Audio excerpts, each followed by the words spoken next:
Okay, good morning, everyone. Thank you all for joining us for panel 3 of the Alabama Summit on Sports and Gaming. This is our panel on esports and video gaming. I am honored to moderate this panel this morning. My name is Josh Jackson. I am a PhD candidate here at the University of Alabama in the College of Communication and Information Sciences. I'll take a moment to introduce our 3 esteemed panelists here. To my left, we have Dr. Nick Bowman, who is an associate professor at the Newhouse School of Public Communications at Syracuse University, who mainly researches the cognitive, emotional, physical, and social demands of video games and interactive digital media. Next to him, we have John Davidson, who is the board chair of the Esports Association, active TEDx speaker, still active skateboarder as well, still getting with the times. And to the left of him, we have Mike Chaves, former pro player in Halo, as well as team org owner of Status Quo, its own esports organization. Gentlemen, thank you all for joining us this morning. We appreciate it. So we'll start with a opening question for all of you. The state of video games. It's changed dramatically over these last 5 or so years. The rise of esports into being a very viable industry, along with the insertion of video gaming into other aspects of media like film and television, have supported this ever-growing popularity. So our first question, simply put, is why are video games a good thing now, compared to the backlash that we would get when video games were kind of starting off in the 90s and early 2000s. Dr. Bowman, we'll start with you. So I can speak to that. So my research comes from media psychology background. I'm interested in how games affect people. The folks who are asking that question in the early 80s, in the early 90s, were mostly presuming the effect was negative. And so a lot of the effect was, how bad is this? So that was the early research on addiction, the early research on academic performance. I'm going to age myself, Nintenditis, where you would actually get carpal tunnel in your wrists from playing Nintendo games and that terrible rectangle controller that I love. And it wasn't that games got good, it's that the space to research and discuss video games became more crowded, that there were more people interested from asking questions that maybe weren't always a clinical, psychological question, but also a functional question. Some of that is the research got better, that the effects weren't very strong. And the researchers who kind of came up into the 90s and 2000s, they also grew up playing games. And so biases played a role, right? What you have today is an activity that's pretty mundane if you think about it. The average gamer in the United States is 34.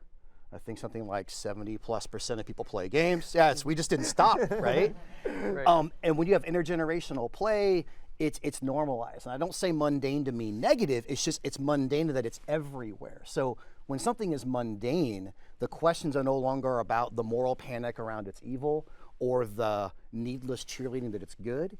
And now it's just, okay, now the games are normal, what are all of the things that games do? And so the questions have just gotten more sophisticated and I think less agenda driven. I would echo a lot of what Nick said, and a lot of it comes down to just our experience and our understanding of it.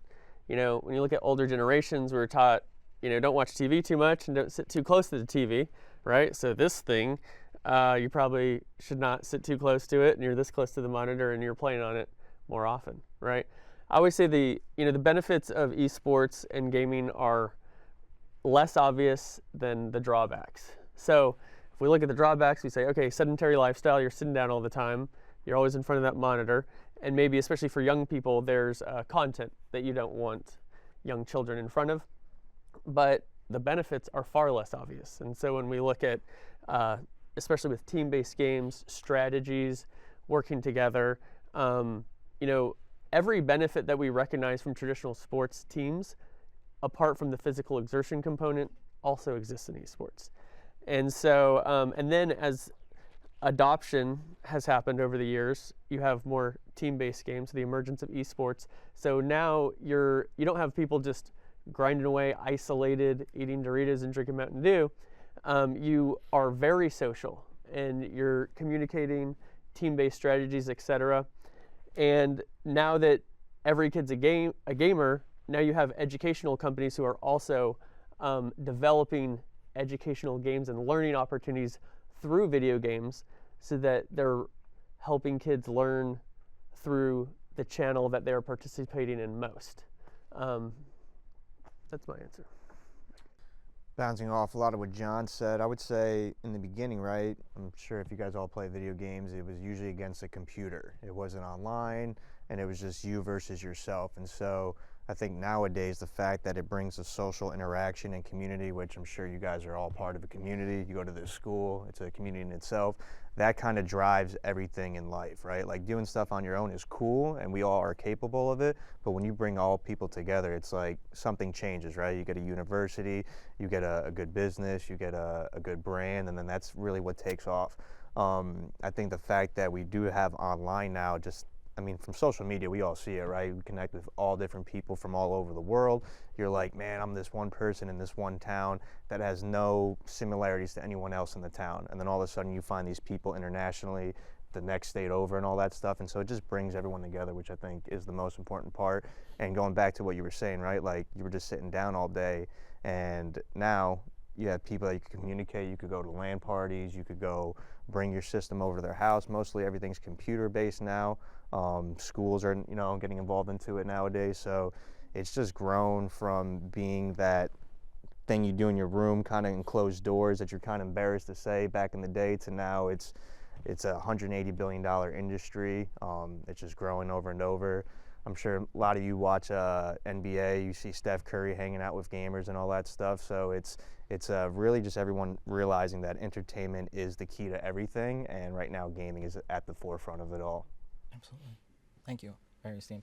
So Mike's points kind of lead into our next question, which is kind of the why of video games. And Dr. Bowman, research points to video games being able to satisfy certain needs, including the need for having social interaction. We've gone from people who play Pong with maybe themselves or maybe a neighbor if you're lucky, to these massive online chat rooms like we're referring to. And these games continue to affect us in a variety of different ways. So thinking about the current state of gaming, do you think the social connections are the same as before, or are they different now? And are there other major human needs that we believe video games can start to satisfy in our everyday life? Yeah, so the first one, and y'all have kind of already hit it, right? The social aspect of gaming is something that drives any type of leisure activity. And in fact, if you think of the earliest games, we didn't know how to program AIs yet. So every game was social because you had to play somebody else. It took a while for us to design an opponent that wasn't a human, right? And then of course we had, if you think about your console at home, 2 controllers, 4 controllers, 8 controllers, things like that. And remember, we like to say online and offline. That doesn't really exist. I mean, I have a phone in my pocket that's been going off since I sat in this chair, right? Like, we are permanently online and permanently connected, and I think we're past it being a bad thing. The things that happen digitally are every bit as legitimate, meaningful, appreciative as the things that happen online. We don't disconnect. So I think we've moved past that artificial boundary between a digital friend and a physical friend, because the world is bigger than our own experience with it, right? So the socializing aspect is there. It's a key reason, I think, why a lot of these activities are popular. But we also know, and you said it a moment ago, that games are just another form of competition. So even things like competency. You can look at my physical stature and probably guess I don't play much basketball, and you would be right. You would be so. I thought you were a point guard. I also thought I was a point guard, and then I tripped. 5, I don't know. Yeah, no. But I'll tell you, I have won the NBA Finals a good 30 times. Yes. Right? And I play in my lab. I have a 3 university record. I've never lost to a research assistant in Madden. So. Is that a challenge? It might be if we got one upstairs. Competency, being good at something, and being good at something that people have stopped judging you negatively for. I'm also a comic collector, and with the Marvel movies, I get to talk about that a little bit. So competency is a basic human need. And also autonomy, making our own decisions. And so self-determination theory is something a lot of you will hear about when it comes to leisure activities. It's that intrinsic motivation to pursue things that satisfy our own individual psychological needs. So relatedness is a big one. Competence is a big one. But autonomy, having a freedom of choice and a freedom of motion. And I mean, what is a game, right? I think Sid Meier talks about games as interesting decisions. What makes a good game is you turn it on and it asks you to do stuff and you want to do those things. and you're actually invested in their outcomes. And so there's a reason that games are this magnetic pull for a lot of folks. For folks like you who have an incredible skill at this, there is a high-end long-tail competition. And then like for the rest of us that don't have these activities, we get to satisfy relatedness, autonomy, and competence. But of course, it even goes beyond that a little bit. Games are also quite serious now. And what I mean by that is not educational games per se, but we've now legitimized the idea that a game can make you cry. Anybody playing Final Fantasy VII by chance? They're launching a new one today, actually. It's probably loading right now at my house up in New York. This is a game that made me cry in the 90s at the end of CD1 when I lost an important character in my life. We cry at movies, we cry in television. It's not going to be that long before your high school English class has a video game to play. And it's going to be every bit as literature as the movie we watch. Remember, movies in 1850 were horses running. Not going to win the Oscar. 10 out of 10 for graphics, 0 out of 10 for narrative, right? So they are now a need satisfaction machine that operates on a par with most other non-interactive media, but I can access it in my phone, and it has those autonomy, competence, and relatedness components, and that's what makes games a really quick wellspring for a quick need satisfaction. Yeah, I think it's wonderful that we can now connect both across the globe, but also in person. Yeah. You know, one thing about the internet, everybody thought, oh, everyone's going to kind of get towards the middle when the internet started because like everyone's going to be connected. But what it actually did is it provided people understanding, oh, there's people like me in this teeny tiny little niche across the world. So it created all these little niches, and that's what gaming is doing as well. As the popularity increases, you're having more games, different types of games. A big mistake a lot of brands make when they're sponsoring esports is they think, oh, the gaming audience is one type of audience. But everybody here who's majoring in sport probably knows, you know, your baseball audience is different than your basketball audience. And so you have the ability to connect through games, a League of Legends player on the other side of the globe versus maybe you're a Halo player and you're a different type of a person. But I would say, while it's great that we can connect across the globe digitally, it is so important to connect in person. Yeah. I remember with the Esports Trade Association, we had, when COVID hit, our conference in 2020 was the first industry event that came back. And there was such a halo effect around the whole event because it was like either I haven't seen you in 2 years, or I've seen you on Zoom every day for 2 years, but never in person. And you're way taller than I thought. You know, they didn't say that to me, but but I think, you know, the emergence and the exception or the adoption of these competitions, it's bringing people together in person. And we were talking about this before the panel. If you want to really understand what esports is all about, you got to experience an event in person. The energy rivals a hockey game. And you'd think, oh yeah, it's all just these nerds sitting around, quiet, not social, whatever, and it is completely the opposite. So I absolutely love both sides of that social aspect. Yes, we can connect with people, and there's these amazing videos, by the way, of I've been playing with who's been my best friend for 10 years, and for the first time we meet in person, you know, these viral videos. So the online global connection, but also these LAN parties and getting together and connecting and competing.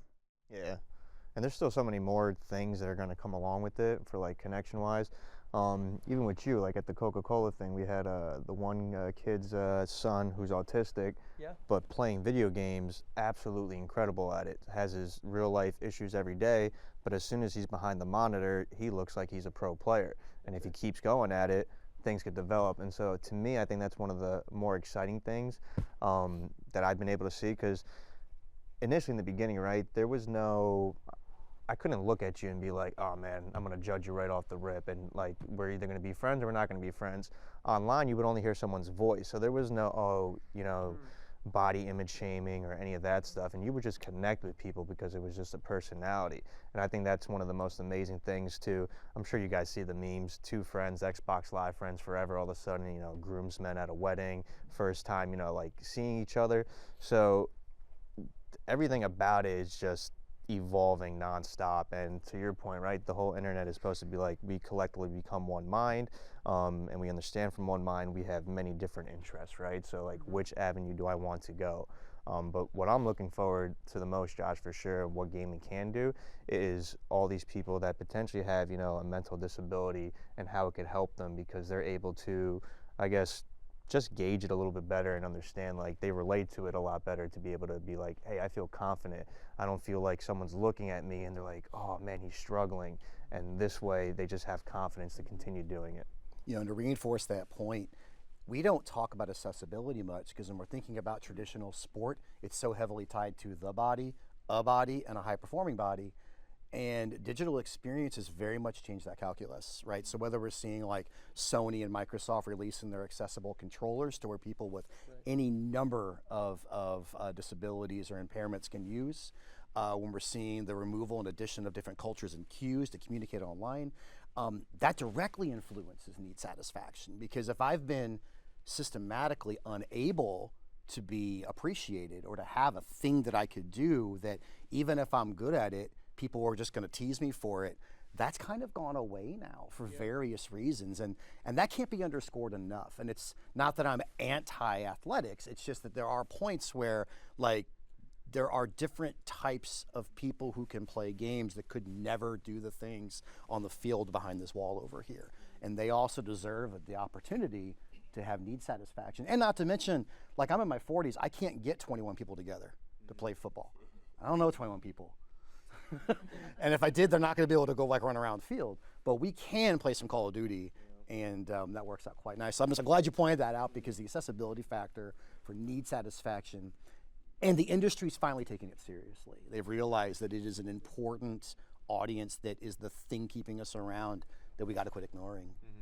Well, I think too on that point, you're looking at a lot of traditional sports athletes are extending their careers and their relevance through gaming. At the Esports Trade Association, we had the opportunity to be at the Super Bowl this year at the Lee Steinberg Super Bowl party. It was their 37th annual party and the first time that esports was involved. And some of the people on the stage competing were former NFL athletes, Juju Smith-Schuster, Hollywood Brown, and you know, joined by some esports pros and some collegiate athletes from other schools. And so everybody's a gamer nowadays, and it's cool to see that the gamers are the cool kids and the cool kids are gaming. You know, you see Odell Beckham Jr. is playing games. You know, nobody is hiding that they're a gamer anymore because we're all gamers. And if you Google John Davidson keg stand, you might see him at the Super Bowl with Taylor Swift doing a keg stand. So Okay. may or may not be true. Let's continue to talk about the growth of the industry, right? Esports, of course, multi-billion-dollar industry at this point. You know, you have your competitive players, you have your content creators, and everything in between, and this growing popularity. So we've gone from a point where we watch TV shows to where we watch other people play games for entertainment. Twitch, Kick, YouTube gaming, Facebook live streams, right? Why do you think that watching others participate in the video game has become such a big thing? What does that mean for the future of entertainment and television, really at large? John, let's start with you. Sure. So, I mean, it all just comes down to relevant entertainment. So people always tell me, they're like, John, why do people watch other people play video games? I say, well, why do we watch people cook? You know, we watch people play sports. We watch people talk about people who played sports the day before. We watch people talk about politics, right? It just comes down to entertainment that is relevant to my life experience. And so because everybody is now a gamer, like we were saying, people are watching these games and they can relate. They're saying, oh, when he took that shot, like I know what that requires. Or this level of teamwork and strategy, I would have thought of that. Or can you believe like the reaction time on that shot, sort of a thing. The other thing that gaming really provides that no other form of entertainment has before is access to the talent. So, you know, if you think about Twitch, people are streaming, you know, definitely follow Mike and follow his streams. You can talk to Mike as he is doing the thing. Imagine Steph Curry's just draining threes and you're sitting there courtside and you're like, Steph, You know, what's up with this? How you and feeling? so, right. So we have this direct access, and it builds relatability, and it builds really strong followings. And so it really, it can get a little deeper than that, but the very baseline is this is relevant entertainment for current consumers. I think one of the other big things too is, as John mentioned, Steph Curry, right? Like, that's a celebrity. That's like an A-star celebrity, and so people find a little, like, it's really hard to find the correlation between that person, right? Versus the gamer is just your everyday person, and so is a basketball player. But the importance is that I grew up in a poor family. I know how many people relate, and so growing up, when people come up to me and talk, it's so much easier to talk to someone versus I'm the top star, you know, Roll Tide for football and all that. Everyone immediately knows you. You probably have this little wall of confidence that you're, you know, way above everyone else, and so you're not able to relate to what you were saying, how like the entertainment athlete or sports athletes now are extending their careers because they're realizing, wait a minute, I want to talk with this gamer who has connections with all these other people so I could relate to them. And I think that's the biggest thing of the internet. Going back to the Roman days, you know, gladiators and all that stuff, people just enjoy entertainment, something that is different, that takes them from their everyday life, kind of just like video games, right? Like, you go through your process, you come home, you might have an hour, 2 hours, and you kind of just go into this imaginary world to kind of just separate from everything else, reset, and then you go back at your day. I think HTML games, HTML3 and all that stuff, or Web3 games are going to be pretty interesting, because the whole thing with gaming I see a lot of nowadays is everyone's like, yo, let me get the bag. Like, I just want to make my money, and it is what it is. And I feel a lot of those Web3 games kind of allow you to do that, but it takes away from that initial gaming sense where you weren't doing it for work. You were doing it for fun, and anything that came after as a byproduct, you would accept and be like, okay, yeah, I guess this is my role now, and I go into it. You were talking to me the other day about athletes and being role models, and it's like, how much influence do they really have? I think, to your point again, with athletes extending their careers, finding that gamers do have this access to your everyday person and can relate with them really well, allows for the combination for it to kind of parlay on both sides. Something that's really cool too is, you know, an esports pro is not necessarily a streamer, and a streamer is not necessarily a pro. And so it's cool that if you don't have the skills that Mike here does, you can still have a fantastic career in video games, playing games yourself, if you can entertain an audience. And so, you know, if you think about being on a court or a field or a rink, the only way that you are there, unless you're maybe an announcer or something, is you have those elite skills, and you're only there as long as those elite skills are still elite. And so it's really cool that not only do we watch people play video games, but the people we watch don't necessarily have to be the greatest skill level, but you can find your own niche and how am I entertaining, how am I engaging an audience in unique ways that people want to tune in. And it just provides more people with more careers in that manner. One thing I would add to all of this is that streaming allows you to be part of gaming culture without having to play the games. Games are hard. They can be hard. I mean, most of my research is on how people handle the demands of interactivity, the cognitive and emotional and social and physical, and how it all comes at you at one time. And you know, I'm getting older. I can't keep up on some of these games, but I still am a gamer. I still want to be part of the culture. I still want to see the ending of games. I still want to appreciate games I can't play. I can't skate either, and I love the St. Louis Blues. And so part of it is I watch hockey because I respect the sport and appreciate it. But now you take that it's not just a competition. There are storylines, there are narratives. If you've seen the Last of Us show and you want to know where the source material came from, but you don't identify as a gamer and you don't want to spend the time and money to invest in that 100-hour journey, you don't have to.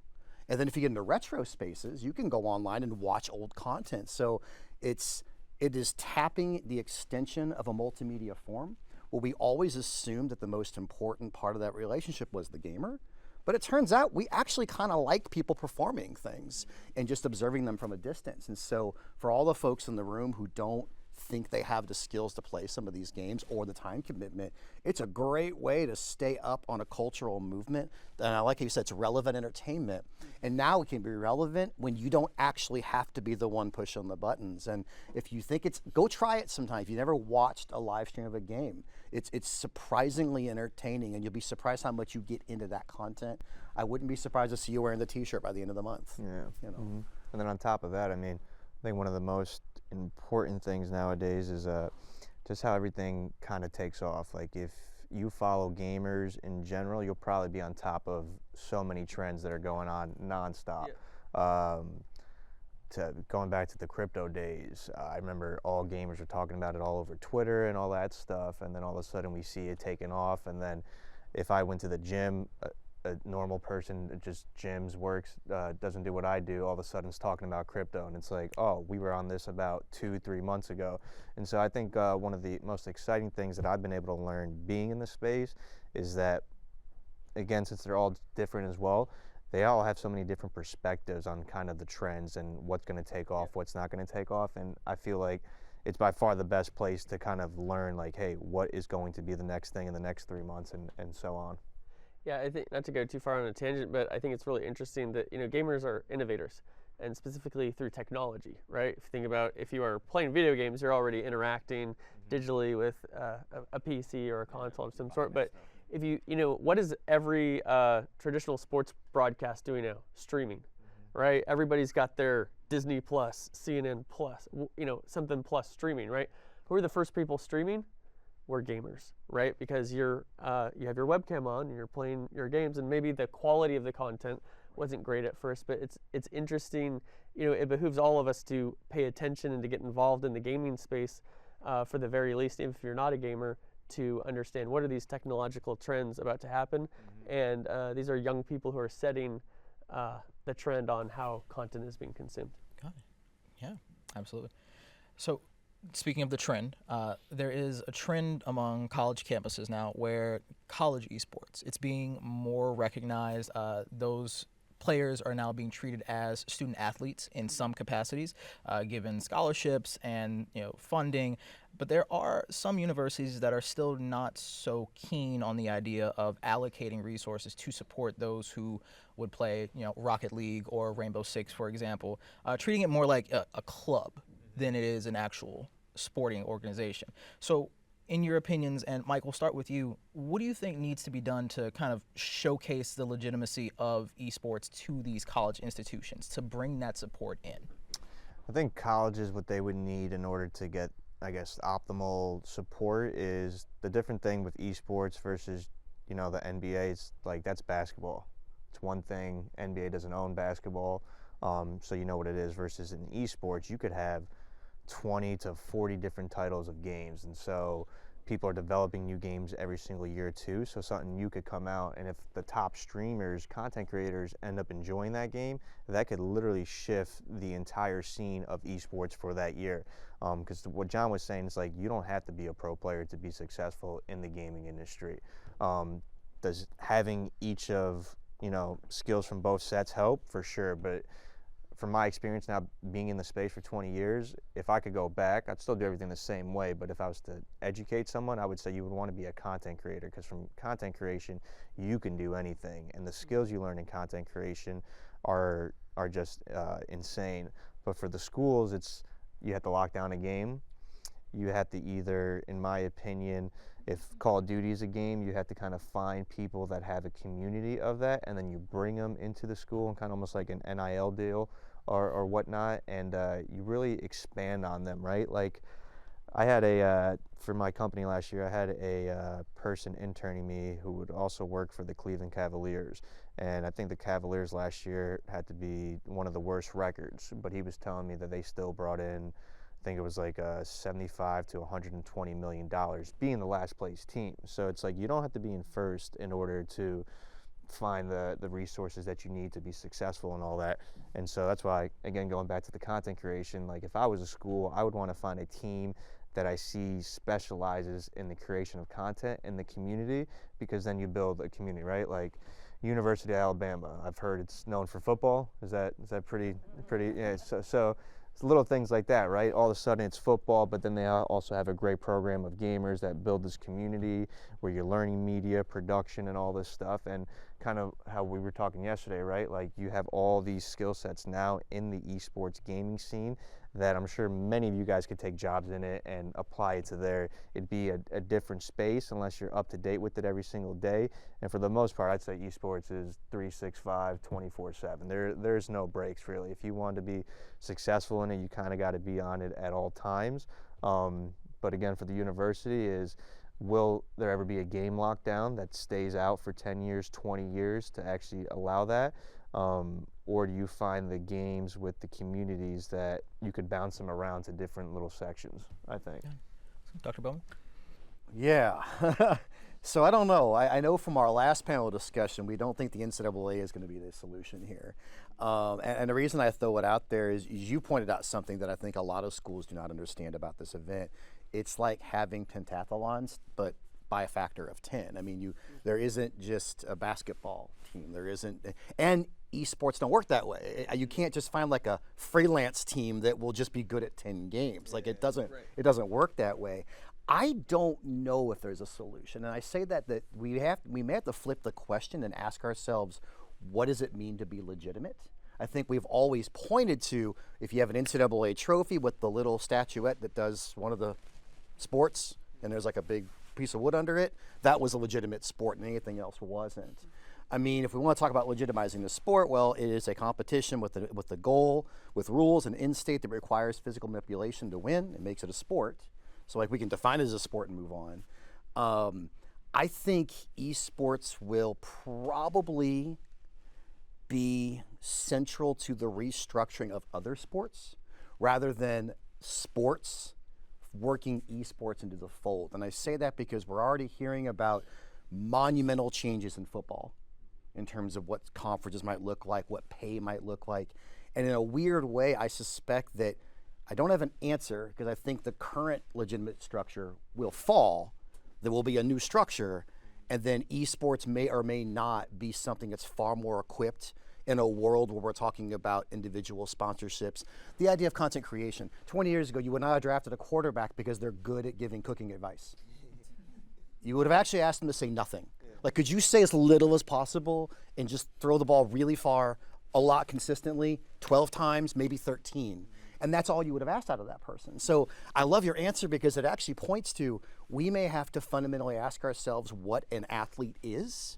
And I think the sport they play, I'll never say it's secondary, but once it starts becoming a component of being an athlete, and then your brand is the other component, suddenly how we define sports is very different. I mean, go ask Olivia Dunn, right? Suddenly the way we define a legitimate athlete is so, I can't even see it. I'm still wanting to go watch the Rose Bowl and go see that. So as a professor, I have no answer per usual, but that's the question I'd throw out there. I've got an answer. Yeah, please. So, or somewhat of an answer. So I think we don't help ourselves when we try to force fit this into it's a sport. The problem with just the name esports is it's a weird sounding word and it immediately begins a debate on if it's a sport or not. And my answer is it doesn't matter if it's a sport or not. It is, as we've discussed, relevant entertainment, right? So I think the opportunity in esports is far greater than is this under the NCAA or categorized as a sport or what have you. So I'll break it down in a couple different ways. One thing is NIL has actually greatly helped esports because if you are a gamer who's any good at what you're doing, by the age of 14 or 15, you're already making money. So then you're not an amateur anymore, right? So the fact that we now have NIL, at least we get to take that question out. But to that point, the greatest gamers in the world are not going to college, at least not right away. I went into skateboarding right after high school. I did not go to college. Well, I dropped out after failing some classes. But I skateboarded all around the country for about 7 years after high school and then went back to college and got a tremendously better education than if I was just there because my mom would kick me out of the house if I didn't pass this class, right? So I think there's a strategy of how do we enable gamers who have like the skill of somebody like Mike to go out and pursue that and then recruit them back to college afterwards. The other thing is sometimes ego limits us. So us in esports were like, it's a sport, it has to be under sports. Well, what if putting it under sports limits what you can do and how you can do it, right? The other point is not everybody on your campus is a gamer. Just about every student is a gamer. A minority of them are competitive gamers that would fit into esports. So you want to promote the varsity program. You want to enable teams to compete against each other at the highest level possible and fund that, create beautiful facilities like we have here with all these different sports. But you also want to embrace the club aspect, because you're going to have tons of kids who are going to be developing relevant community with like-minded individuals who are playing games that are not esports titles. And then furthermore, there are so many skills related to gaming that result in career opportunities. It's not just, okay, now that we have this whole industry, you could be a lawyer in esports, you could be an accountant in esports, you could be a marketing person, you can do broadcasting, etc. But simply the act of gaming can help you become a pilot. You know, in the military, they're flying drones all the time. They're using Xbox controllers. So simply the dexterity of being able to manipulate a controller has greatly enabled you to have a career that you wouldn't otherwise. And just to put this out there, I think one of the greatest capstone project opportunities ever is an esports tournament produced by and for the student body, right? So you have multiple departments, like your marketing students are getting partnerships with local businesses. Your arts and letters students are creating the branding of the event. Your broadcasting communication students are actually shoutcasting the event live, and then your professional players are competing at the highest level. So we don't need to pigeonhole this into the typical sport. This is a new thing that we have the opportunity to create new solutions that will, to your point, affect other aspects of the university in positive ways. In a wild way, what you're discussing is a wild return to amateurism in its purest form.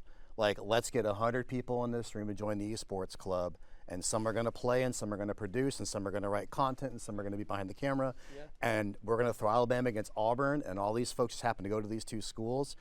The professional esports don't need college's help, right? Like, they don't need the help. They're doing just fine. And there are other sports where that is the case, where college is not the avenue to professionalism. I think we base so much of our heuristics on football. There are many sports where college is not where you go. I mean, I'm a baseball fan. Yes, college baseball's got more popular recently, but good ball players don't go to college. They go play pro ball, and they go do it at 17. I'm a hockey fan. I live an hour from Ontario. They're already playing pro hockey by the time they're 15, right? So once we get out of the mindset, so that's why I love this debate, because it may be a time to say, maybe the investment is in the facility and is in the, wow, what if we got several, imagine a sport on a college campus or a competition that could actually involve a couple of hundred people. Mm-hmm. You know, that's a very different model. That legitimizes some state budget cuts when you have to explain who's being touched by this. I mean, and I think there are schools that are doing this to where they're just going straight up. We're just gonna have a nice facility. Syracuse has a really nice esports room with about 36 computers, some broadcast equipment, and it is really meant to be around an amateur model. There's no, yes, we recruit students to come to school, but not as athletes. We just go, hey, if you go to school here and you like esports and you're in the broadcast program, you could hook up with these folks and kind of what you're talking about, which that could be a bit more, I'll go play Georgetown in that. That could be fun. Yeah, no reason to limit it just by the chairs that are on the stage. Yeah. I think also on what you said, which could be a pretty good idea, is if you were to have like a whole circuit throughout the year, but you stop at every college, since you do have production teams, you do have graphics teams, and all of a sudden, maybe at each one you bring 4 professional teams, but you make it more of an amateur thing. Like barnstorming stuff. Because I do think ever since the big investments started coming into esports, I think that's kind of where things disconnected. Like, one, it's great for like us, because then we're like, oh, yeah, we just got rich super quick. Awesome. But if you don't use that money properly, like we've seen in the space, layoffs start happening. The top people don't take the bonus cuts. It's just 900 people layoffs and stuff. That if you were to make a circuit with the schools and all that, because I mean, gamers are for mostly, right, 15 to 20, you could then even recruit people to the school or whatnot, and that's kind of how you find your superstars in a sense. And maybe it's not even you backing up a team, maybe it's you backing up an individual, which then that individual could find all the other resources to make their little brand work the way that they want it to work. Yeah, you know, there's a quote walking in here, and I don't remember exactly, but I remember it a little bit because Mike was like, "That's cool." Benjamin Franklin. Maybe you remember it. But it was like, "Tell me and I'll forget. Show me and I'll forget slightly less." And then, but it, you know, involve me and I'll remember. Yeah. It definitely wasn't that, but it was. That was the point, right? It is now. Yeah. We could rewrite that. John Davidson. Yeah, just smaller below. No, but the point is, if you are, I mean, you guys are more, you're going to retain more information if you're doing something you love, right? And so if it's something that is relevant to what you're doing, like I remember my capstone course in my marketing degree, it was like consulting some mechanic shop that didn't have a certificate for oil changes. And it was like, yeah, bro, you should probably get that oil change certificate because there's no reason to come here. That wasn't very interesting to me, you know? But if it was something like producing this tournament or something involved with my life experience and my passion, you know, there's so many benefits to the schools specifically to recruit the students, keep students engaged on campus in healthy and productive ways. In fact, our conference, Esports Next with the Esports Trade Association, we have an entire track that is specifically on how schools and students are benefiting through esports. And so to go back to the main point, no reason to pigeonhole ourselves within sport. We do want to promote competition at the highest level, but let's look way beyond that and see all of the opportunities that we can embrace gaming that benefits the students in the schools. Excellent. Thank you. Very insightful. We did want to take a moment to give the audience an opportunity to ask some questions. So there will be some students walking around with microphones, I believe. So if you have questions, just raise your hand and we'll get to you. We'll take about 15 minutes of those. Of course. Riley, start me. So I know you said that that the esports world brings people together, because I loved what you said about how we don't have to judge someone out of his glass, like you're solely based. It reminded me of The Voice, the competition singing show. You only hear that person's voice and that's what they're based off of. But do you think that there's a limit to it where it diminishes face-to-face interactions? Because they are very different. So that's why I made the point that it is wonderful that we can connect digitally across the globe, but so important that we connect in person. I was curious if your question is going to be about toxicity around women in gaming when you took the mic, but you know, that's one benefit to in-person interaction is we see terrible toxicity online, but the moment people get in person, you're far less rude and brave, you know. And so I believe that it is absolutely paramount that people connect in person for those reasons. It's just great, you know. There's something inside all of us that we just need human interaction, you know. Yeah. And but the fact that we treat each other better when we're in person, I think, is an additional bonus to that. That's a powerful point. I mean, certainly the idea of keyboard confidence, right? I would challenge the idea, though, that they are so different. I think we treat face-to-face as the gold standard because what we know, but we are quick. You consider, for example, most elementary schools don't teach cursive anymore because it's not functional. It's a nice art, but it's not functional. Go read the archives sometime of your university, and once you get back towards a certain point pre-typing, you're lost. You need a translator, right? We do live in a digital age where the ability to communicate digitally isn't just a bonus, it's central and critical. And oftentimes it's not a zero-sum game. It's more we have people near us that we engage with, and then we have people away from us that we engage with. An example I'll give is how many of your parents have tried to text you, call you, or email you this week? You know, they would love to have face-to-face conversation with you, but you have things to do, right? So I think it's easy for us to presume that if X, then Y, because we do think in zero sum. But what we're actually seeing is, for better or for worse, more communication, period. We've actually learned how to engage, sustain, develop multiple relationships across multiple modalities, and that is a 21st century skill. And you won't realize it until you're in the workforce, and the people who can communicate via email and the ones who can't, the ones who know when to text and the ones who don't know when to text. But I think there's a mythology that we lose this. It's not as prevalent. In my evidence, we walk around campus. People are interacting just fine, right? What you do see, though, and I hope someone does ask about it, is there are cultures in these spaces that are harder to penetrate because there are norms of communication. But that starts to break down as the place becomes more inclusive, right? So I love the question, but I would say it's not always the zero-sum game that we think it is. What we're usually doing is just simply communicating more rather than losing this person over this person. And for me, I would say, I mean, technology is so advanced now. I mean, he even said it. You're texting, calling your mom, but you could FaceTime your mom nowadays. And so the way I kind of look at it is it's all a process, right? Just talking and bumping into someone online is kind of like your icebreaker. Now you get to know them a little bit, you trust them. You're like, you know what, this person seems cool. You jump on Discord, whatever it may be, but everyone's got a video camera nowadays. Everyone's got an iPhone, a phone with a camera. So I feel like after, a week, 2 weeks, whenever you feel comfortable and everyone's different, it's really easy to jump on a call with them. Then all of a sudden you're like, wow, it's almost like this person lives next to me. So it could definitely be taken either or, but I feel like with technology nowadays, it's like you make that face-to-face connection pretty quickly. More questions from the audience. Let's go. This is for Flame. As a retired former athlete, what do you think the career path is for the amateur, casual gamer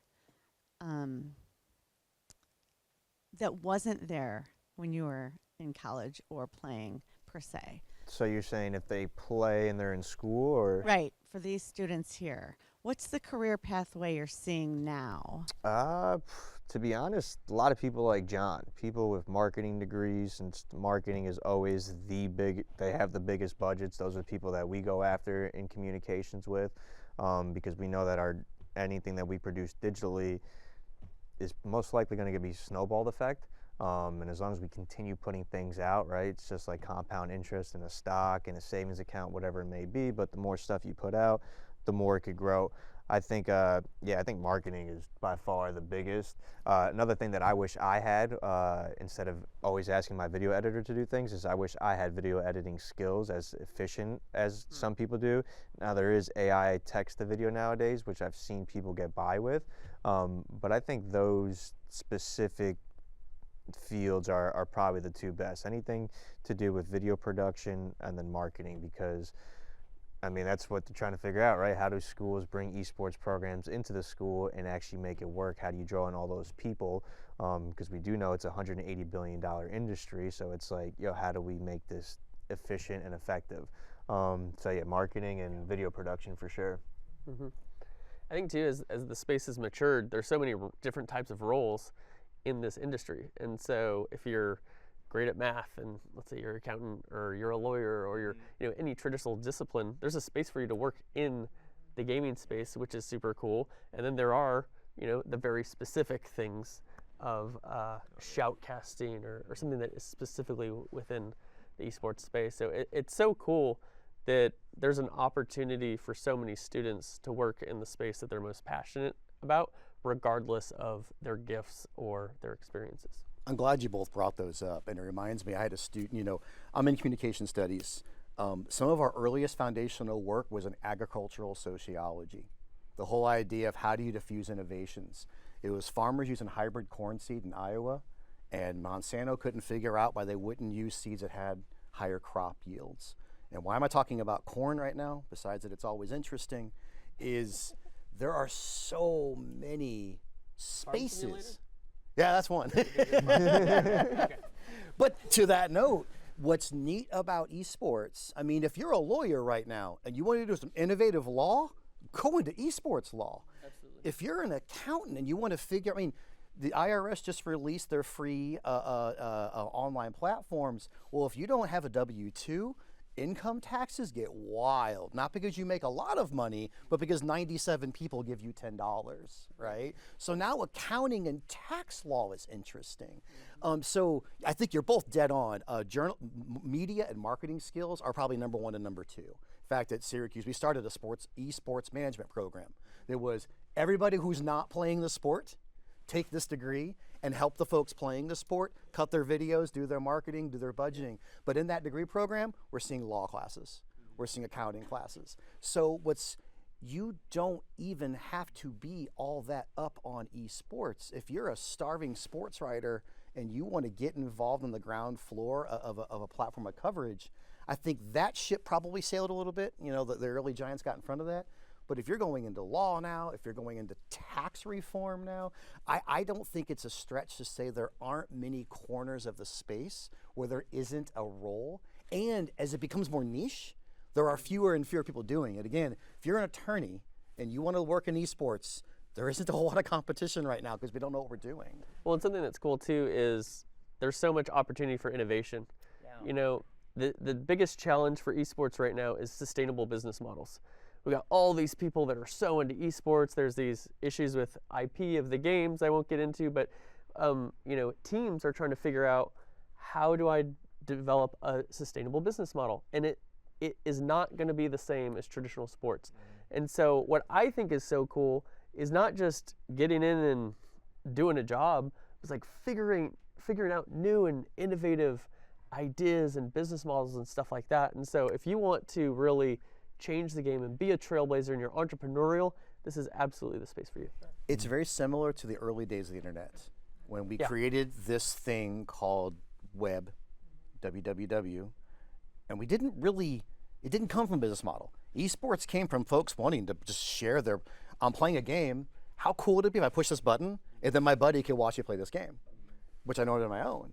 So you have the birth of an industry that I don't think it's unfair to say it was hobbyists. It was very emergent from the community. There wasn't a lot of planned operations here, which scared off a lot of investors in the beginning. And now it took off in a media moment to where user-generated content is king, and now everyone else is playing catch up. And I love your note that it's not formed yet. It feels formed, but it's still pretty nascent. It's still pretty young. And if you want go into your sports history and look at the early governance of like Major League Baseball. Like I live an hour from Cooperstown. It's amazing reading how they did baseball in the 1880s. The barnstorming, we're gonna play 300 games this year and here's the ball from the one game. It took a long time, and history always looks linear.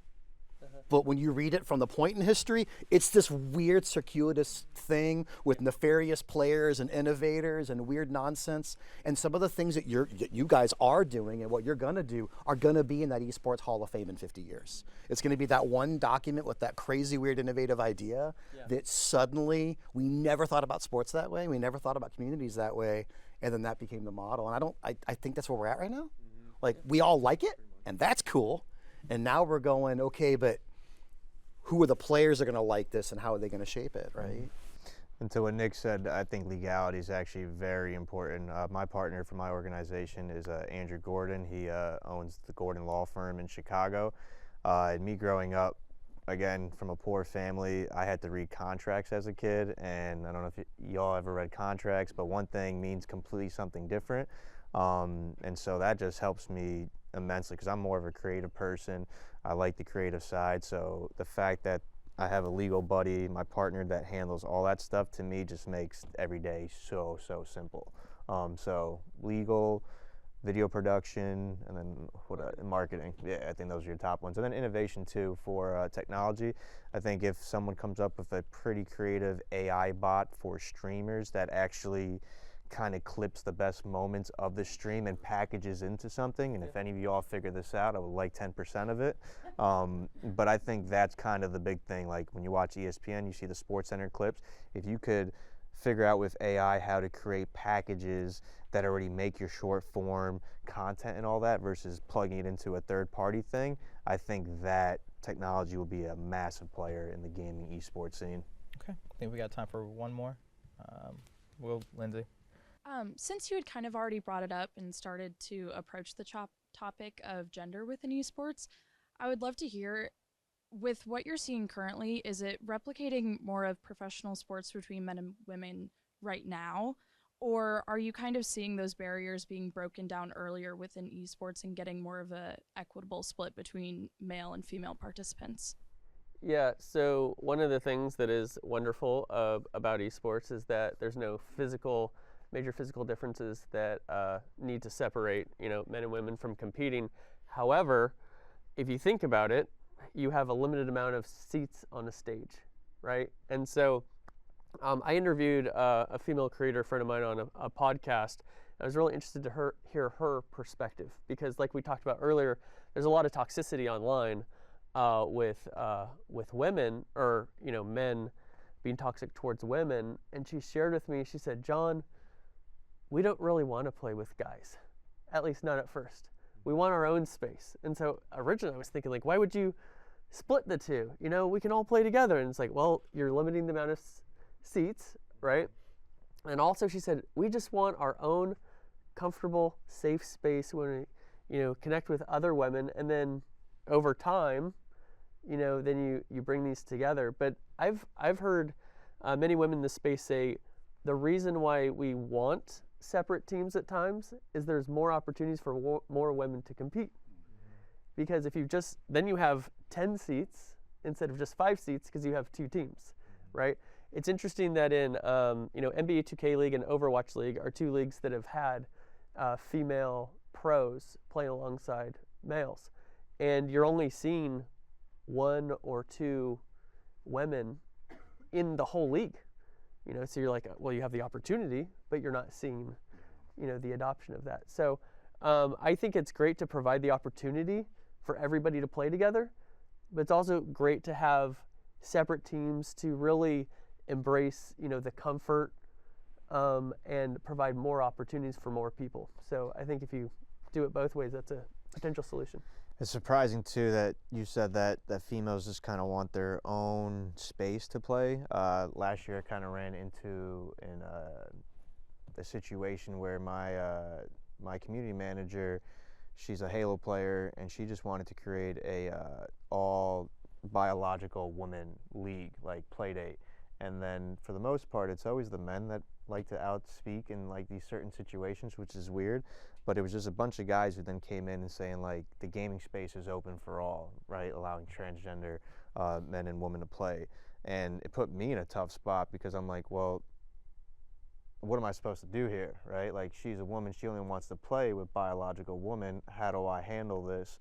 Because nowadays you put anything on the internet, it could go either way. You're either against, and I'd say those 2 communities, LGQ and then your Christian community, that when they start butting heads, it all of a sudden becomes like a political thing, like left versus right. And it's like, hey, how do we just kind of bring all this stuff together?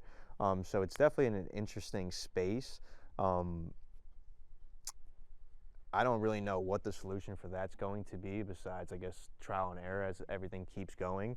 And then hopefully as well, women speaking out more, because it does seem that every time in those situations, the guy's speaking up, and it's like, well, we need different opinions, right? Like, we know our point of view already and all that stuff. So I guess that also goes back to John's whole thing. It's like there should be women-based ones, so then they have a voice, and then they could speak with other parties just like we have for guys, for sure. One thing here, you get a situation where this is an area where there is historic socialization around games that we can't ignore.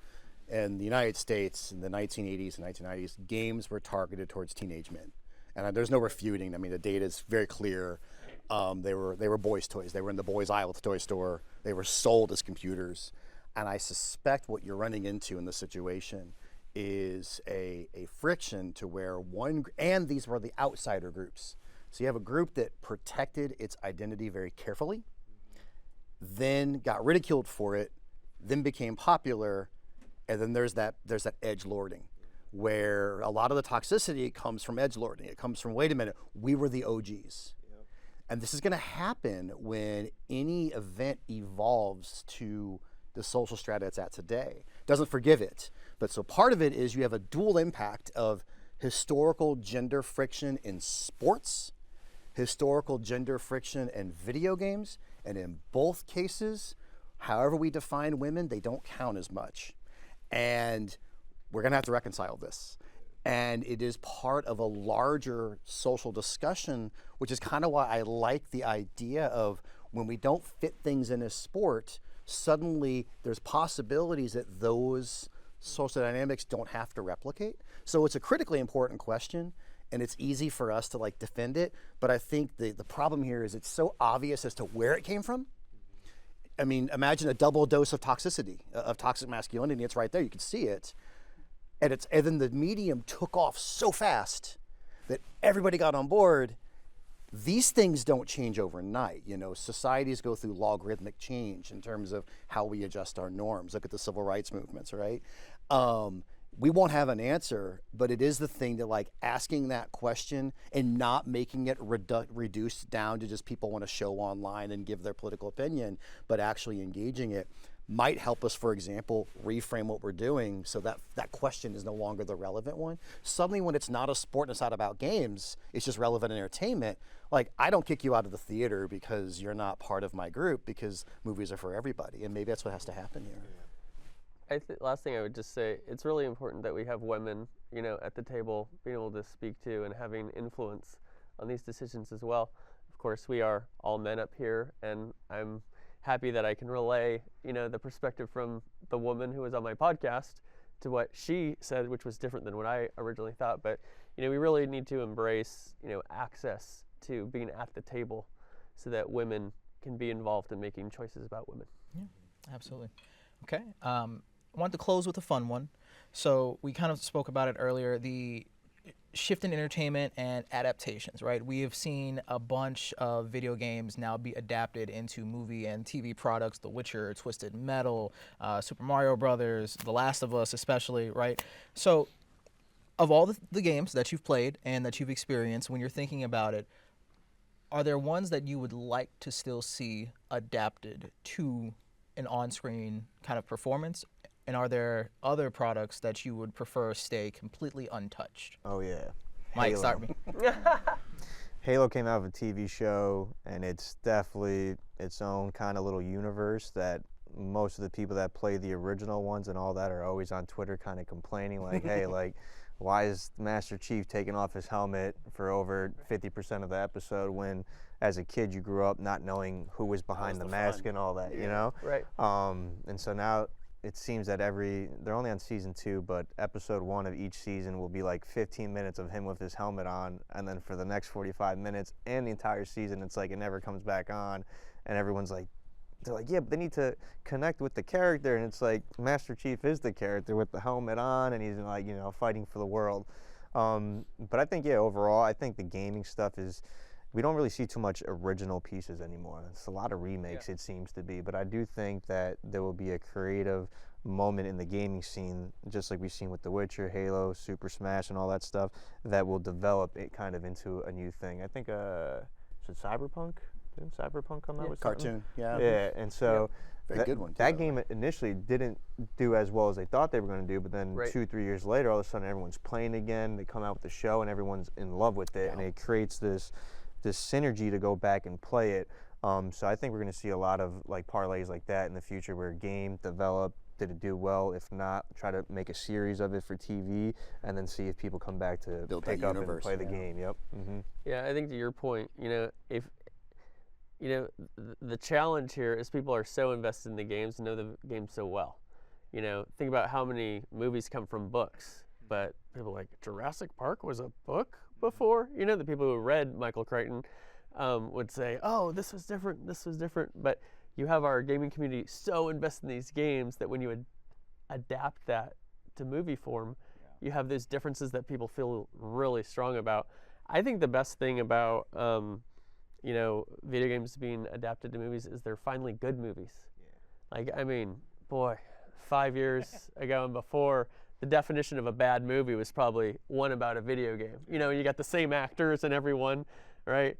But I have an 8-year-old son, and so he really loves like the Sonic movies, and the Mario Brothers movie I thought was fantastic. But it was cool because the first Sonic movie, I was like, I can be okay watching that with him. And then the second one, I was like, I actually enjoyed this. You know, It's for you now. yeah. So I think it's fantastic that, you know, it comes back to relevant entertainment. And so these movie studios are leaning into gaming like everybody else, and saying, hey, if we want to sell tickets at the box office, let's sell them around the things that people are most passionate about. But it can get tricky. Talking about sure. Halo, Mm-hmm. I really like the Witcher series, but boy, the Halo one's got some things. Nick probably has a lot.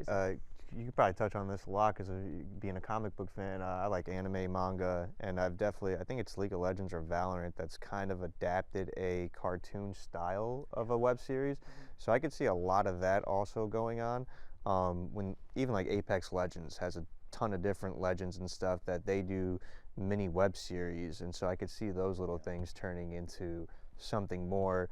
But it's, I guess, their way of obviously testing the waters and seeing how many people actually watch all that stuff. So cue your effects team to bring in a cloud so I could shake my fist at it. So the comic fan in me used to get so mad when I would see my comics on television or in a movie. Go watch the 80s Captain America is a good example of this. Anybody watch Infinity Gauntlet? So Thanos in the comics has a way cooler reason for killing half the universe. He's in love with death, and he's trying to impress her.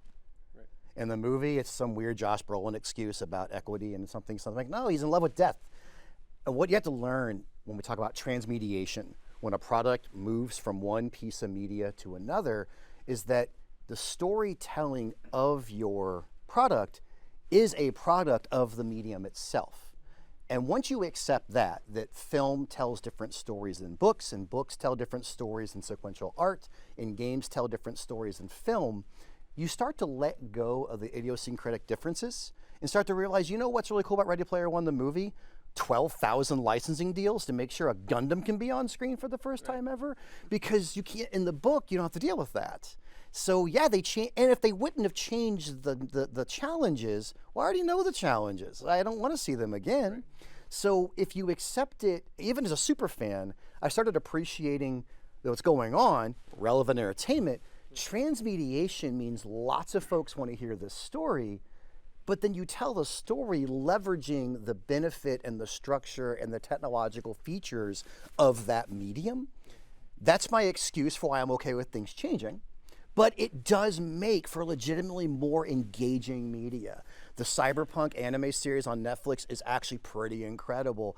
And the second part of that is it builds a story world that moves far beyond the game. That's how Star Wars survived. Remember, there was 30 years of no Star Wars. We all just kept writing Star Wars universe. So when you transmediate, suddenly you're keeping these properties alive. So Henry Jenkins calls it participatory culture. We collectively own and build it to where we feed it, they give us content, we give them content, and besides dollars, we get fandom out of this. And so that's the part that I like. There's a long list of games I don't want to see touched, but at the same time, if someone touches them, like Contra, there's a new version of it that now is a storyline. I'm like, storyline? What? You run left to right. You shoot the red dot. Yeah. And I'm the trying line to. is literally just to the right. It's literally there. I'm trying to play the new game, and they're like, back in Contra. I'm like, no. No story. But at the same time, it was like, hey, cool. They respected enough to bring this universe back, and I can hit the X button if I don't like it. Yeah. Sure, right, absolutely. Well, gentlemen, thank you for today, for being a part of this panel. You can clap, claps fine. Claps are allowed. Thank all of you for being here, for a part of this panel. We hope to see you this afternoon as we continue. Those of you who need to scan QR codes, they're gone. Okay, they're gone. If you are in my JCM 325 class specifically, come see me. I have a different QR code for you. Thank you all. Have a good day.